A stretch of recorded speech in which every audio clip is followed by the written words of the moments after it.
étions aujourd'hui dans un supermarché Auchan pour tenir on va dire un discours pacifique pour faire passer notre message. Donc le message est le suivant. Il se trouve que depuis plusieurs années maintenant, nous luttons contre le système franc CFA. Franc CFA pour dire franc des colonies françaises d'Afrique, mais également pour dire la monnaie coloniale qui est le franc CFA que nous utilisons depuis plus de 75 ans. Donc nous avons mené des luttes, nous avons mené des actions de par notre détermination depuis maintenant plus de 3 années pour que nos chefs d'État puissent prendre leurs responsabilités et changer de façon absolue cette monnaie-là que nous utilisons. Mais il se trouve que le président Macron et sa marionnette Alassane Dramane Ouattara, eux, ils avaient une autre stratégie pour notre peuple. Ils ont décidé aujourd'hui de créer la monnaie éco qui doit remplacer la monnaie franc CFA, mais il se trouve que ceci n'est qu'un changement de forme et non un changement de fond. Parce qu'en réalité, avec la monnaie éco qui compte venir, le taux de parité va rester fixe. Avec la monnaie éco, la monnaie sera toujours garantie par la France, mais aussi les multinationales étrangères comme Auchan vont pouvoir rapatrier leurs bénéfices gratuitement vers leur pays d'origine. C'est pourquoi donc nous avons décidé de descendre à Auchan de façon pacifique pour dénoncer cette monnaie-là qui en réalité que nous considérons que comme un maquillage sale du franc CFA.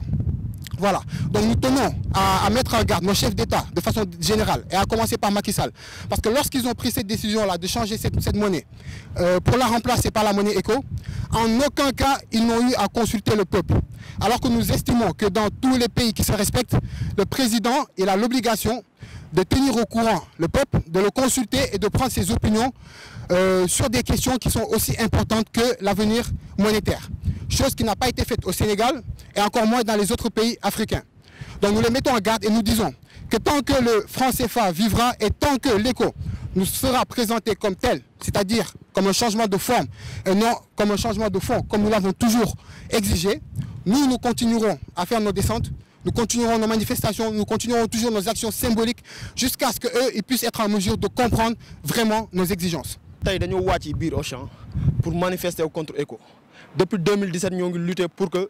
le franc CFA mu deñ. Franc CFA qui signifie franc des colonies françaises d'Afrique. Loolu moo tax ñu wàcc biir dañu ñëw changer ECO pour lan pour ñu changer système politique bi mais pas le système économique. Lii waral moo tax Auchan mën a transférer ses bénéfices sans aucun problème waral Total mën a transférer ses bénéfices sans aucun problème alors que loolu mooy rey suñu économie dëkk loolu moo ñu noot moo tax ñu ne chaque jour dinañ teg ay actes yoo xam ne tant que chef d'État yi muy Alassane Dramane Ouattara muy Macky Sall tant que jëluñ seen responsabilité parler avec le peuple ñun saa yu xëy dinañ teg ay actes yoo xam ne dina dem à l'encontre de ce qu'ils veulent parce que on ne sera pas d'accord que ñu ñuy def comme ni ñu defoon il y a 100 ans ñu ñuy noot ci par la monnaie ci économie ci politique ñoom buñ ko nangoo ñun duñ ko mës a nangu point. duñu yem ci Auchan kese mënuñoo yem ci Auchan kese parce que Auchan benn la kese bëri na ay multinationales yu fi nekk di piller nos ressources sans pour autant kenn wax ci mën nañ ci lim Total mën nañ ci lim yeneen ak yeneen te bàyyiwuñu lenn ay actes di leen ko def fii ak ay fan yu néew pas à pas la Auchan lañ njëkkee mais na ñeneen ñi doon xaar ndax ñu ngi ñëw waxtaan peuple mënul ne bu amee lu ko métti mu génn wane ko depuis 2017 le peuple africain mu ngi génn ci mbedd yi di manifester ni nous sommes contre le franc des colonies françaises léegi wax ji mooy lan moo tax mënuñoo déglu jeunesse africaine bi lan moo tax président yi ñu am respecté wuñu muy Macky Sall muy Alassane Dramane Ouattara loolu nag dafa am foo xam ni fa la wax yam dafa am foo xam boo fa tolloo rapport de force la ñuy xalaat rapport de force la ñuy exiger soit ñu nangu wax ak ñun soit ñu wàcc ci terrain ñu lijjanti ko ak ñoom. ajawut dafay démarche par exemple am nañ fi documentaire dem nañ fi propose kenn nanguwul loolu ak doy misaal te ñun mënuñu wax ak ñoo xam ne dañoo tëx dañoo gumba tëxlu loolu lañ gis mooy jaamu France jaamu le système occidental te ñun nag nous sommes prêts à payer le pot et les pots cassés heure bu mu laajee ñu wàcc ci terrain bi dañ ko def. situation actuelle nous on a écrit une lettre au procureur pour mu répondre ci ay cas yoo xam ne ay détournement la lu ca mel ni dossier COUD ba léegi faale ñu depuis 15 jours faale ñu lan moo tax procureur moom muy procureur de la république alors que si la république bu koy wax dara du ko faale léegi beneen bi mooy Guy Marius Sagna ñun lu ñuy wax dafa leer Macky dafa war a bàyyi Guy mais bàyyi bi du noonu ni ñuy manifester chaque jour dafa yomb man loolu laa jàpp te ñun ñëpp loolu lañ jàpp manifestation nee manifestation place de l'Obélisque doyatul la prochaine fois palais lañ jëm te moom xam na bu baax lu ñuy wax rapport de force la bëgg rapport de force dinañ ko installer ba mat sëkk non mais ñun ñëpp xam nañ ko depuis élection 2019 leer na activiste yëpp ne seul objectif bu France mooy éliminer activiste yëpp te mënuñu wax Sénégal fii nii activisme sans pour autant ñu wax guy mooy baobab loolu ñëpp dañ koy nangu wax ji mooy Macky Sall nekkul moo jël décision tëj Guy mais c'est Macron qui a donné la décision pour que ñu tëj Guy léegi ñu wax ñun lu ñu wax duñu wax ak Macky Sall Macron la ñuy waxal dégg naa ko mu naan ay ñun dañoo am ay sentiments anti-français amuñu sentiment anti-français on a des sentiments pro-africains te on peut pas avoir des sentiments pro-africains ba pare di ànd ak France ndax France c'est elle qui pille nos ressources depuis la nuit des temps te loolu nag moom mu nekk ko mu nakal ko day dañ parce que toute histoire a un début et a une fin. On a déjà parlé avec ça sur ça parce que déposé nañ lettre sur la table du procureur pour mu répondre la moo tax ba léegi jugul def enquête par rapport ak dossier yooyu noonu livre bi dafa ñëw gën a leeral rek mais loolu rapport yi moo ngi ci depuis 2014 kon ñun amu leen ñi jiite suñu nguur gi instant yi mën nañ leen woowe ay bandi parce que ils font du banditisme d'État lu leer la ñu wax dañuy détourner xaalis bi boo détourné nga dem defi campagne pour Macky Sall mu falu après mu fal le ministre comment peut-on juger nécessaire que ñu jël koo xam dañ koy jiñ détournement de deniers publics ñu koy fal ministre de l'enseignement supérieur ak xam-xam nu mu amee doole ci kaw ci dëkk ñu jël koo xam ni kenn wóolu ko sàcc la ñekkul ñoo ko wax rapport yee ko wax